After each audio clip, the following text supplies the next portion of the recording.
Hi guys, आप सबका स्वागत है आपके अपने चैनल पर। जैसे कि चैनल के नाम से पता चलता है, यहाँ पर हम 11th और 12th की केमिस्ट्री पढ़ेंगे। पैंडेमिक कंडीशन के चलते हुए 11th और 12th का सिलेबस 30% रिड्यूस कर दिया गया है। तो यहाँ पर आपको केमिस्ट्री 2021 के लिए पढ़ाई जाएगी और केमिस्ट्री पढ़ाने के साथ साथ यहाँ पर आपके केमिस्ट्री के डाउट्स भी क्लियर करे जाएंगे। अब बात आती है वो डाउट्स कैसे क्लियर करे जाएंगे गाइस। तो आपको मैं इसी वीडियो में एक ईमेल आईडी दूंगा जहाँ पर आप अपने क्वेश्चंस मुझे सेंड करिएगा और उनके सॉल्यूशन बनाकर मैं इसी चैनल पर अपलोड करूंगा। ये मेरा आपसे वादा है और मेरे इस चैनल पर वीडियोस रोज आएंगी, तो जितना हो सके आप शेयर करिए ताकि आपके दोस्त भी इस बात का फायदा उठा सके। और मेरे चैनल को सब्सक्राइब कर लीजिए, बेल आइकन को प्रेस कर लीजिए ताकि मेरी वीडियो की नोटिफिकेशन गाइज सबसे पहले आपको मिले। तो गाइज स्टार्ट करते हैं क्लास 12th का चैप्टर 3 दैट इज इलेक्ट्रोकेमिस्ट्री। आज हम इसके अंदर पढ़ेंगे guys Kohlrausch law. It states that the limiting molar conductivity of an electrolyte can be represented as the sum of the individual contributions of the anion and cation of the electrolyte। जैसे ही guys आपको पता है कि जब भी हम aqueous medium के अंदर इलेक्ट्रोलाइट को डालते हैं तो वो आयंस के अंदर डिसोशिएट कर जाती है इलेक्ट्रोलाइट, और दो तरीके के आयंस देगी, केटायन और एनायन। अगर मुझे किसी भी इलेक्ट्रोलाइट का लिमिटिंग मोलर कंडक्टिविटी या फिर molar conductivity at infinite dilution represent करना हो तो मैं कैसे रिप्रेजेंट करूंगा? सम ऑफ द इंडिविजुअल के मतलब एनायन और कैटायन का कितना कंट्रीब्यूशन है इन्फिनाइट डाइल्यूशन पर, उससे मैं रिप्रेजेंट करूंगा किसी भी इलेक्ट्रोलाइट का molar conductivity at infinite dilution. Guys मैं एक बार और बोलता हूं, अगर मुझे किसी भी इलेक्ट्रोलाइट का molar conductivity at infinite dilution represent करना हो तो मैं कैसे रिप्रेजेंट करूंगा कि कैटायन और एनायन का इन्फिनाइट डाइल्यूशन पर क्या कंट्रीब्यूशन है। ओके गाइस, आई होप आपको ये बात समझ में आई हो। अब आगे चलते हैं। In general if an electrolyte on dissociation gives cation anion then its limiting molar conductivity is given by. अगर मुझे किसी भी इलेक्ट्रोलाइट की molar conductivity at infinite dilution find करना है तो वो कैसे करूंगा guys? Cap M nought. Okay guys, infinite dilution वो molar conductivity at infinite dilution is equals to mu plus lambda plus nought plus mu minus lambda minus nought. अब यहाँ पे गाइज अब 2 मिनट के लिए एक बात देखिए, यहाँ पे जो हमारा लैम्डा प्लस नॉट और लैम्डा माइनस नॉट है ये क्या रिप्रेजेंट कर रहा है? कैटायन। ये क्या रिप्रेजेंट कर रहा है? एनायन। और गाइस हमने यहाँ पर अभी पढ़ा था कि अगर मुझे किसी भी इलेक्ट्रोलाइट की molar conductivity at infinite dilution को रिप्रेजेंट करना है तो मैं कैसे रिप्रेजेंट करूंगा? सम ऑफ द कंट्रीब्यूशन के एनायन का कितना कंट्रीब्यूशन है, कैटायन का कितना कंट्रीब्यूशन है। अब मुझे किसी भी इलेक्ट्रोलाइट का molar conductivity at infinite dilution find करना है तो मुझे ये देखना होगा कि कैटायन का कितना कंट्रीब्यूशन है और एनायन का कितना कंट्रीब्यूशन है। उनका सम कर दूंगा तो मुझे गाइस पता चल जाएगा कि molar conductivity at infinite dilution किसी भी इलेक्ट्रोलाइट का क्या है गाइस। आई होप आपको ये बात समझ में आई हो। Here lambda plus naught and lambda minus naught are the limiting molar conductivities of cation and anion respectively. यहाँ पे जो लैम्डा प्लस नॉट है गाइस और लैम्डा माइनस नॉट है ये क्या है? लिमिटिंग मोलर कंडक्टिविटी या फिर molar conductivity at infinite dilution of cation and anion respectively.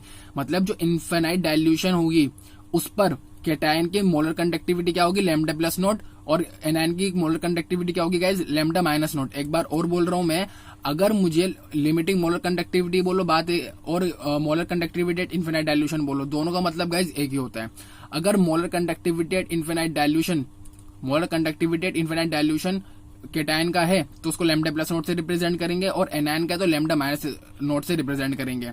ठीक है गाइस, इन्फिनाइट डाइल्यूशन पर कैटायन का मोलर कंडक्टिविटी को किससे रिप्रेजेंट करेंगे? लैम्डा प्लस नोट से, एनायन की लैम्डा माइनस नोट से। आई होप गाइस आपको ये बात समझ में आई हो। अब बात करते हैं guys application of Kohlrausch law. Kohlrausch law की एप्लीकेशन के बारे में गाइस अब बात करेंगे हम। ओके, फर्स्ट क्या है? Calculation of molar conductivities of weak electrolyte at infinite dilution. Guys जैसे कि हमने प्रीवियस वीडियो के अंदर देखा था कि हम molar conductivity at infinite dilution strong electrolyte का तो फाइंड कर सकते हैं पर वीक इलेक्ट्रोलाइट का फाइंड नहीं कर सकते, बट हम खोलरॉश लॉ के हेल्प से वीक इलेक्ट्रोलाइट का भी इन्फिनाइट डाइल्यूशन पर मोलर कंडक्टिविटी फाइंड कर सकते हैं। ओके गाइस, स्ट्रॉन्ग का तो हम आसानी से कर सकते हैं, जो हमने उसका पिछली वीडियो के अंदर फॉर्मूला भी देखा था स्ट्रॉन्ग इलेक्ट्रोलाइट का इनफिनाइट डाइल्यूशन में मोलर कंडक्टिविटी फाइंड करने का, हमने पिछली वीडियो में फॉर्मूला भी देखा था गाइस। पर हमने वीक इलेक्ट्रोलाइट का नहीं देखा था। वीक इलेक्ट्रोलाइट का हम इनफिनाइट डाइल्यूशन पर मोलर कंडक्टिविटी फाइंड नहीं कर सकते थे, बट होल्रोच लॉ की हेल्प से हम वीक इलेक्ट्रोलाइट का इनफिनाइट डाइल्यूशन पर मोलर कंडक्टिविटी फाइंड कर सकते हैं। अब इसको एक एग्जाम्पल के थ्रू समझेंगे guys. For example, molar conductivity of acetic acid, this is weak acid guys. जो हमारा एसिटिक एसिड होता है वो हमारा वीक एसिड होता है। At infinite dilution can be obtained from the knowledge of molar conductivities at infinite dilution of strong electrolyte like HCl, CH3COONA and NaCl illustrated below. Guys यहाँ पर देखिए, जैसे कि हमें पता है एसिटिक एसिड जो होता है वो वीक एसिड होता है। अब इसका इनफिनाइट डाइल्यूशन में मोलर कंडक्टिविटी को कैसे ऑब्टेन करेंगे या फाइंड करेंगे गाइस हम, तो हमें पता होना चाहिए कि जो हमारे इनफिनाइट डाइल्यूशन पर जो स्ट्रॉन्ग इलेक्ट्रोलाइट है उनकी क्या मोलर कंडक्टिविटी है। मतलब गाइस अगर मुझे किसी भी वीक इलेक्ट्रोलाइट की मोलर कंडक्टिविटी फाइंड करनी हो इनफिनाइट डाइल्यूशन पर, तो मैं उसको कैसे फाइंड करूंगा। उसके लिए मुझे गाइस स्ट्रॉन्ग इलेक्ट्रोलाइट की मोलर कंडक्टिविटी पता होनी चाहिए इनफिनाइट डाइल्यूशन पर, और मैं इन स्ट्रॉन्ग इलेक्ट्रोलाइट की हेल्प से वीक इलेक्ट्रोलाइट की कंडक्टिविटी मोलर कंडक्टिविटी फाइंड कर सकता हूँ इनफिनाइट डाइल्यूशन पर। गाइस मैं एक बार और बोलता हूँ, अगर मुझे वीक इलेक्ट्रोलाइट की इनफिनाइट डाइल्यूशन पर मोलर कंडक्टिविटी फाइंड करनी हो तो गाइस मुझे स्ट्रॉन्ग इलेक्ट्रोलाइट की इनफिनाइट डाइल्यूशन पर मोलर कंडक्टिविटी पता होनी चाहिए। मतलब गाइस स्ट्रॉन्ग इलेक्ट्रोलाइट की हेल्प से हम वीक इलेक्ट्रोलाइट की भी मोलर कंडक्टिविटी इनफिनाइट डाइल्यूशन पे फाइंड कर सकते हैं। अब इसके अंदर गाइस कुछ प्लस माइनस करके हमें एसिटिक एसिड बनाना होगा। अब वो कैसे देखिए गाइस, जैसे कि गाइस आपको बताया कि CH3COOH ये एसिटिक एसिड होता है हमारा। अब इसको हम कैसे लिख सकते हैं, केटायन और एनायन के फॉर्म में। हमारे यहाँ पर जो एनायन है वो lambda naught CH3COO minus plus lambda nought H plus. मतलब गाइस अगर मुझे इनफिनाइट डाइल्यूशन पर एसिटिक एसिड का जो कि वीक इलेक्ट्रोलाइट है, या फिर वीक एसिड बोलो और वीक इलेक्ट्रोलाइट दोनों बात एक ही है गाइस, ये वीक इलेक्ट्रोलाइट है, इसका मुझे इनफिनाइट डाइल्यूशन पर मोलर कंडक्टिविटी फाइंड करनी है। तो गाइस मुझे ये दोनों चाहिए, ये दोनों मुझे मिल गए तो मैं फाइंड कर लूंगा गाइस। अब जैसे कि गाइस मुझे पता है ये मुझे इन तीनों की हेल्प से एसिटिक एसिड का क्या इनफिनाइट डाइल्यूशन पर मोलर कंडक्टिविटी फाइंड करनी है। तो गाइस मैं क्या करूंगा, जैसे कि मुझे क्या देखिए यहाँ पर CH3COONA है, तो यहाँ पे गाइस इसको मैं इस फॉर्म में लिख सकता हूँ, lambda note CH3COO minus plus lambda note Na plus. Okay guys, अब बात करते हैं HCl की। यहाँ पर H प्लस Cl माइनस, वही guys lambda note H plus plus lambda Cl minus. अब गाइस हमने यहाँ पे माइनस कर दिया NaCl। अब बता दो गाइस हमने माइनस क्यों करा, minus lambda note Na plus lambda note Cl minus. अब गाइस आप खुद देखिए यहाँ पर हमारा ये जो लैम्डा नोट Na है ये माइनस का हो जाएगा, ये माइनस का होगा, और ये वाले प्लस का है, ये वाला Na इससे कट जाएगा, और यहाँ पर हमारा जो ये लैम्डा Cl माइनस नोट होगा ये माइनस में आएगा, ये वाला इससे कट जाएगा। तो गाइज ये भी चला गया हमारा, ये भी चला गया, ये भी चला गया, ये भी। गाइज हमें फाइनली बचा क्या, ये वाला लैम्डा नोट CH3COO माइनस और लैम्डा नोट H प्लस। आप कैलकुलेशन करके देखिएगा, और हमें यही चाहिए था। ओके गाइज, हमें यही चाहिए था, और इसको हमने प्लस माइनस करके थोड़ी कैलकुलेशन करके हमने देखा कि हमें ये मिल रहा है, तभी यहाँ पर हमने गाइस माइनस करा। अगर यहाँ पर हम प्लस करते तो हमें नहीं मिलता, माइनस करा, ये वाला इससे कट जाएगा, ये वाला इससे कट जाएगा। ओके गाइस, उसके बाद हम इसको पर्टिकुलर इसको कैप M नॉट CH3COONA से रिप्रेजेंट कर सकते हैं, plus cap M not HCl minus, क्योंकि यहाँ पे माइनस था guys, cap M not NaCl। और मुझे क्या चाहिए गाइस, फाइंड क्या करना है, कैप M नॉट CH3COH। अगर इसका मतलब गाइस ये कि मुझे एसिटिक एसिड की इनफिनाइट डाइल्यूशन पर मोलर कंडक्टिविटी फाइंड करनी है, तो मुझे इनफिनाइट डाइल्यूशन पर इन स्ट्रॉन्ग इलेक्ट्रोलाइट की जो मोलर कंडक्टिविटी है उनके साथ प्लस माइनस करना होगा। जैसे कि मैं इनको दो को प्लस करूंगा और इसमें से इसको माइनस करूंगा, तो मुझे इनफिनाइट डाइल्यूशन पर वीक इलेक्ट्रोलाइट की मोलर कंडक्टिविटी मिल जाएगी।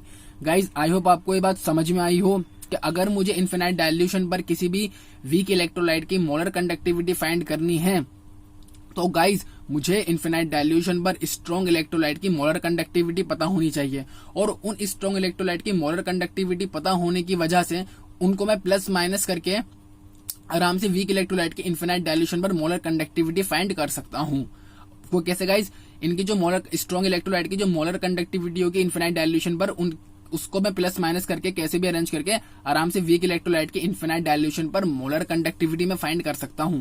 और गाइस आई होप आपको ये समझ में आया हो, और इसके हम आगे क्वेश्चंस करेंगे तो आपको और अच्छे तरीके से गाइस समझ में आएगा।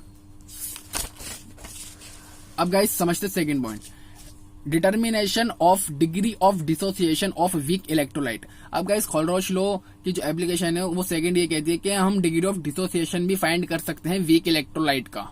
कैसे गाइस, डिग्री ऑफ डिसोसिएशन को हम अल्फा से रिप्रेजेंट करते हैं, और यहाँ पर cap M C upon cap M naught. Cap M naught तो गाइस आपको पता होगा molar conductivity at infinite dilution. यहाँ पे कैप एम सी क्या आ गया नया गाइस, ये कुछ नया नहीं है। आप यहाँ पे चाहे तो कैप एम सी की जगह कैप एम भी लिख सकते हैं, चलेगा। ये गाइस वो ये जो सिंपल सी मोलर कंडक्टिविटी का फॉर्मूला होता है, molar conductivity is equals to kappa into 1000 upon molarity या फिर कंसंट्रेशन। ये जो ऊपर हमने सी लगाया ये बताया कि यहाँ पे कंसंट्रेशन वाला फॉर्मूला है मोलर कंडक्टिविटी का। ओके गाइस, आप इसको ज्यादा कैप एम भी लिख सकते हैं, बात एक ही है। Determination of dissociation constant of weak electrolyte. Guys हम वीक इलेक्ट्रोलाइट के डिसोसिएशन कांस्टेंट भी फाइंड कर सकते हैं। क्या फॉर्मूला था उसका, K is equals to C alpha square upon 1 minus alpha. Alpha की जगह गाइस आप cap M C upon cap M naught रखिए। आप जब रखेंगे तो आपको मिलेगा degree dissociation constant is equals to C cap M C का whole square upon cap M naught minus cap M C. Guys यहाँ पर एक बात नोट करने की है कि जो हमारा डिग्री ऑफ डिसोसिएशन है वो अल्फा है और डिसोसिएशन कांस्टेंट हमारा के है गाइज। अब इसकी फोर्थ एप्लीकेशन की बात करते हैं, determination of solubility of sparingly soluble salt. जो स्पेरिंगली सोल्यूबल सोल्ट होता है उसकी हम सोल्यूबिलिटी भी फाइंड कर सकते हैं खोलरोच लॉ की एप्लीकेशन के थ्रू। Solubility is equals to K, guys ये कप्पा नहीं है के है, के हमारे क्या था यहाँ पे guys dissociation constant. Solubility is equals to dissociation constant के into 1000 upon cap M nought molar conductivity at infinite dilution. I hope guys आपको ये खोलरोच लॉ और एप्लीकेशन ऑफ खोलरोच लॉ समझ में आई हो। अब आगे चलते हैं गाइस, अब करते हैं कुछ question. Okay, example 3.8, cap M naught for NaCl, HCl and NaAC are 126.4, 425.6 and 91.0 S Simon centimeter square per mole respectively. Calculate Kp m naught for HAC. अब गाइस आप मुझे एक बात बताइए, मुझे यहाँ पर Kp m naught HAC find करना है तो आप मुझे क्या चाहिए होगा, lambda nought H plus plus lambda nought AC minus. Okay guys, यहाँ पर H प्लस निकलेगा AC माइनस निकलेगा, तो मुझे इनके अंदर मैनिपुलेशन करके प्लस माइनस करके ये लाना होगा गाइस, मेरे पास ये बचना चाहिए। तो गाइस मैं क्या करूंगा, देखिए गाइस यहाँ पर मुझे HCl दे रखा है तो lambda nought H plus plus lambda not Cl minus. Okay guys, अब यहाँ पर मुझे NaAC दे रखा है तो lambda nought AC minus plus lambda not Na plus. अब यहाँ पे NaCl को माइनस कर दूंगा guys, minus lambda naught Cl minus minus lambda naught Na plus. अब देखिए आप, ये जो Na है ये इस Na से चले जाएगा और ये वाला Cl इस Cl से चले जाएगा और मुझे बचेगा क्या guys, lambda nought H plus lambda nought AC minus. मुझे यही चाहिए था। ओके गाइस, अब जब मुझे पता चल गया गाइस तो यहाँ पे मैं क्या करूंगा, इनकी मोलर कंडक्टिविटी इन्फिनाइट डायल्यूशन क्या मुझे पता है, तो गाइस मैं क्या करूंगा, यहाँ पर इसको मैं कैसे रिप्रेजेंट कर सकता हूँ, कैप एम नॉट HCl, इसको कैप एम नॉट NaAC और यहाँ पे माइनस आएगा guys cap M not NaCl, और इन सबकी मोलर कंडक्टिविटी इन्फिनाइट डायल्यूशन पे गाइस मुझे क्वेश्चन के अंदर गिवन है। अब मैं यहाँ पर उसको सिंपल सा प्लस माइनस करूंगा और मुझे HAC की मोलर कंडक्टिविटी इन्फिनाइट डायल्यूशन पर मिल जाएगी, that is 390.5 siemens centimetre square per mole. I hope guys आपको ये समझ में आया हो। जब भी हमें किसी का भी कैप एम नॉट फाइंड करना हो, जैसे कि यहाँ पर HAC का करना था, तो गाइस हमें क्या लिखना होगा, lambda nought H plus plus lambda nought AC minus. अब मुझे इनके अंदर गाइस प्लस माइनस कुछ ऐसा करना होगा कि मुझे इससे लैम्डा नॉट H प्लस और plus lambda nought AC minus मिल जाए। तो गाइस वो तो अगर मैं NaCl वाले को इन दोनों में से माइनस कर दूंगा तभी मुझे मिलेगा, और गाइस मैंने वही करा, फिर ये मुझे मिल गया।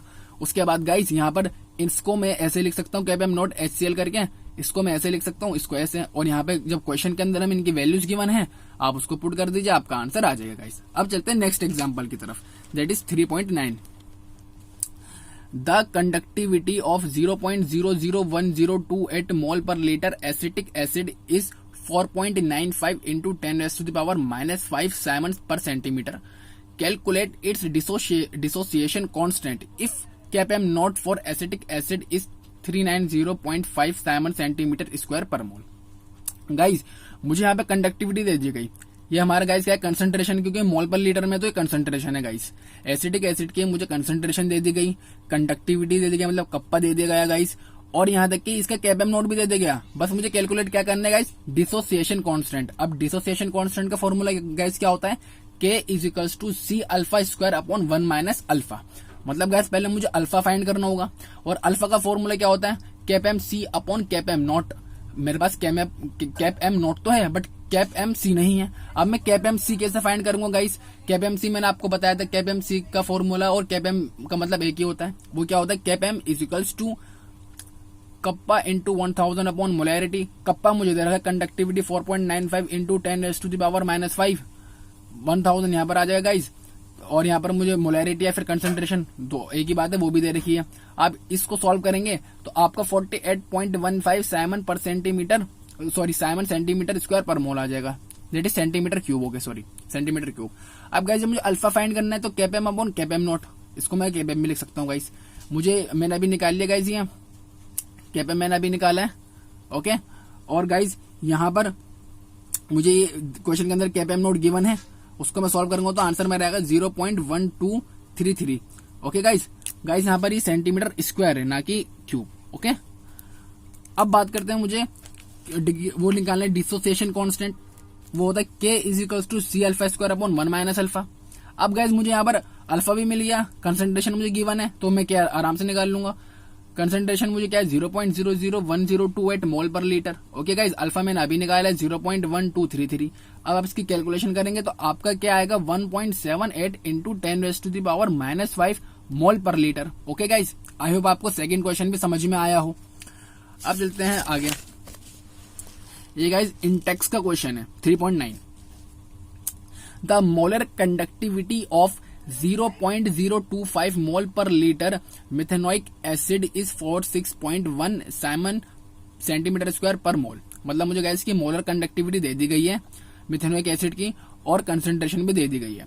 Calculate its degree of dissociation and dissociation constant given lambda nought H plus 349.6 siemens centimetre square per mole and lambda nought HCOO minus is equals to 54.6 siemens centimetre square per mole.